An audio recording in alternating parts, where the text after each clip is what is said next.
Hey, Jason Bell here. Hope you're doing fantastic. I'm making this video primarily for my subscribers and in response to a blog post I did, I believe last month, that was titled The $52,000 Hour. Now, I know there's some explaining to do, and a lot of people reached out to me and had questions as far as, well, how in the world did you do that? So I'm going to explain that in this video.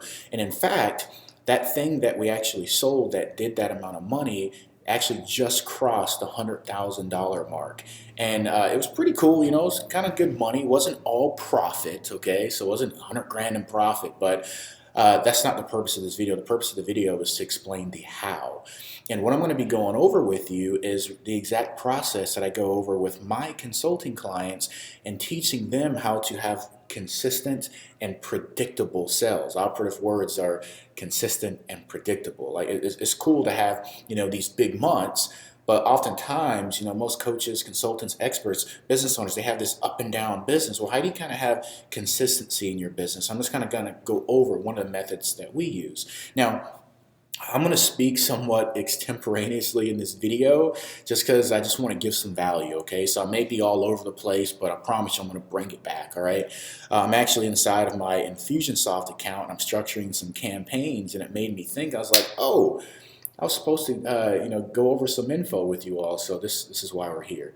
So everything that I teach is centered around three key pillars, okay? And when you get these three key pillars in your business correct, what will happen is you will have consistency and predictability in your business. Now, the first is POS, position. It's kind of hard to write and talk at the same time. I haven't got that down yet. Now, this is positioning. Now, what positioning does is it establishes what we call preeminence in your marketplace. Positioning is good to establish trust. Positioning is good because it helps you to be that trusted authority in your marketplace. And also what positioning does is it allows you to have more attention from your desired market and receptivity. Now, what I mean by that is, let me give you an example. Let's say that I am a marketing consultant, which I am, so let me just kind of go with that example. And let's say that my target market are plumbers, right? I'm going after plumbers, and that's who I cater to. If my messaging is more geared at reaching restaurants, and talking about, hey, I can help you grow your business and get more foot traffic and get more sales and increase your customer retention and buyers frequency, is that going to be applicable to a plumber who doesn't want that and really doesn't apply to him? The answer is no. Right? So when you talk about positioning, the first thing that you got to understand is you got to understand the problems of your marketplace. You got to know the solutions that they're going after. And I'm going to show you how to do that in just a moment here. But positioning allows you to get more attention to say, hey, I got my hand raised and I have something for you. And because of what message you put in front of these people, it allows them to be more receptive. And when people are more receptive to what you have, then that's the makings of a good offer and good sales to come. So I teach all my clients the importance of positioning, okay? And then what you have here is processes, right? That does say processes. You might not be able to read that, but it says processes. And your process is important so you do not have that up and down business. Now, a very quick example of this is I want you to think about the thing that you sell, okay? The only way that you can continue to sell that thing is by making continual offers, by making continual sales. You got to at least put that thing in front of people on a consistent basis. Now, I know that sounds so simplistic, but if you're not offering to sell daily, multiple times a day, then that may be a reason why you're not selling as much. So that's why processes are important so you can have more consistency in your business, right? And there's a lot that goes into that, but again, this is the framework around where we're going with the topic of the video. And then the next thing that we have here is production, okay? And your production is really the delivery method of how you deliver your goods, right? So this could be the final product, and this also includes the thing that you present that makes it more palatable. Okay, so in this example of production, what we do, and the way that we did this is the sales I'm talking about. Man, my writing is awesome, folks.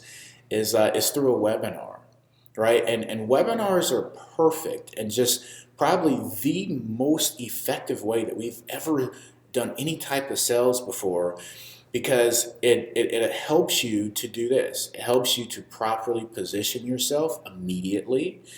It's a great way of production, because the great thing about webinars is you can be on a call with people that are from all over the world, right? And it really just opens up your playing field as far as who your target market is. Like last night we had a sales webinar, and there were people from the UK, there were people from Australia, there's someone from Canada, places from all over in the US. And it's just so cool that you have the ability to connect with people. You don't have to be there live. So we use webinars in our business all the time. All right, so what I'm going to do here is I'm going to clear this out. You kind of know positioning, processes, production. So you probably want to know how did this happen, right? So I'm going to clear this out. Let me just show you here. Now, the first thing is I want you to think about whenever you sell something, you have to think about the future value of what that person wants, all right? So this is what they want, right? And the sun is shining, right? That's the sun, and they're happy. They got a smile on their face. Man, that's some awesome artwork, right? And they're happy, right? This is the place they want to be. People always invest and buy things because of the future value. All right. However, they're not there yet. Where they're at is right here. And right here is not where they want to be. They may be somewhat sad, or they may not be satisfied. They may not be fulfilled as much as they need to be. But their goal is always to get here. So what you have to do is your job, and whatever it is that you provide or what you sell, is you have to be able to speak to this person's desires, this person's problems, this person's issues, and also speak to the solutions and the place that they want to be. What is that quintessential place? What is that goal that they want to accomplish? Now, if you know this and you're intimate with your marketplace, it will best allow you to match your messaging to your market, which will make them more receptive and attentive to your message. Does this make sense? So the first thing is you got to know what your market wants, know their problems, and know their desires. When you know this, now it makes it easier for you to be in the middle and provide S, which stands for solution. Okay? And your product, your service, what you provide is your solution. So the way that we did the sales we did was because we knew the issues of our marketplace. We knew the solutions that they wanted. And then what you got to do is, once you know the desires and you know the problems, now you have to speak to that audience in a way that gets their attention and instills trust in you as the person that can help them get over the hump, to get over their problems, to get them to their promised land. Well, how do you do that? We do that through positioning. So what we do, and let me just clear this page here just to kind of show you, all right, just kind of go over this. Again, I'm just speaking off the cuff here, okay, is the ultimate goal whenever you do a webinar is you want to get them on the actual webinar. Right? That's the main goal.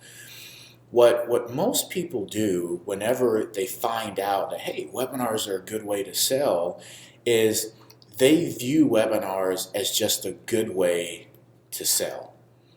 And if you're doing webinars that way because you know it's good to have an audience, you know it's good to have people in one place, you're going to have higher conversion rates, but your only intent is to sell, this is not the right way to do webinars. In fact, the way that we do webinars, we often have over 50% show rate. That's people showing up to a webinar. We typically convert between 15 and 20% off a webinar, and that is consistently, which is pretty good numbers. Our last webinar that we recently did converted a little over 29%, which according to this industry is unheard of. Now, The reason why we did that is because we don't look at a webinar as just an opportunity to sell. What we do is we look at a webinar from two aspects. The first, I'm just going to put EX for the sake of spelling, is we look at it as an experience. Okay? And you want to think about, if your goal is to get someone here onto a call, the question you should be asking yourself is, how can I deliver the best experience before people actually come onto this training to get the information I'm providing? Right? It's not enough to just get someone onto a webinar and then sell. There's things that you have to do as far as the setup before that to lead them there.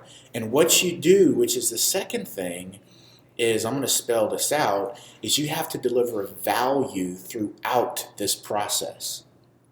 So what I mean by value is the fact that you know what their issues are and what the desire is, their promised land, where they want to be. The fact that you know all these things, it allows you best to speak to those issues. So what we do, if you look on the right here, is we do a few things before they actually get to the webinar. And one of those things are we deliver, and I'm going to put a C here for content. Now the content that we deliver makes what we're going to talk about more palatable and more receiving by the time they get onto the actual webinar. And what is this content centered around? Well, I think you guessed it. It's centered around their issues, centered around the problems that they have, centered around the solutions that they want. But what it also does is it goes deeper. It goes deeper because what happens anytime that you sell anything is people have doubts. They are reluctant. They are skeptical because they've probably been jaded by, some slippery person that sold them something similar that you're about to provide. So you got to address those myths and common concerns that they have. So we include that as what we call pre-content. And we'll also provide more pre-content, right? So not only are we delivering value all the way throughout, but we're helping to diffuse skepticism and take that block and barrier that most people have. So instead of them coming to the webinar and as they're like this with hands crossed, by the time we get people to the webinar, their hands are open, they know what to expect, they know what we're going to go over, and basically these people are at a point where they're saying, whatever they have, I hope it's as good as it's been thus far. And you know you're doing it right when you can get people to think that way before they even show up. So do you see how that's the difference between just selling something, but instead you're delivering an experience? Does that make sense? Now, when you have all of that information, and this can be in the form of video that we do, it can be a form of maybe a blog post or something like that, but you want to pre-educate, right? You want to get them ready for what you have to provide. So this is where the bulk of the work is at before you get them there. Now, other KPIs that we check as well is we look at the video views, based on how many people the webinar may have went out to. We look at how many people are viewing the content. We look at the open rates, right? This gives us a good gauge. We look at the conversions as far as the signups for the registration for our webinar. And based on the conversions of the registration, based on the video views, based on the open rates, we can pretty much within a couple percentage points almost pinpoint exactly how we're going to do on the webinar in terms of sales. So anyhow, I know that was kind of a long video, but all those are centered around what I call the 3 Ps, which is positioning, it is your processes, and your production. And that's exactly what I teach all my consulting clients to do. And we use webinars very heavily in our business because they absolutely work. So when we did all of this stuff, what you're seeing here, it resulted in the $52,000 hour, which went on to do over 100K by now. So anyhow, I hope you got some value from that, and keep on keeping on. As always, your best is yet to come. See you.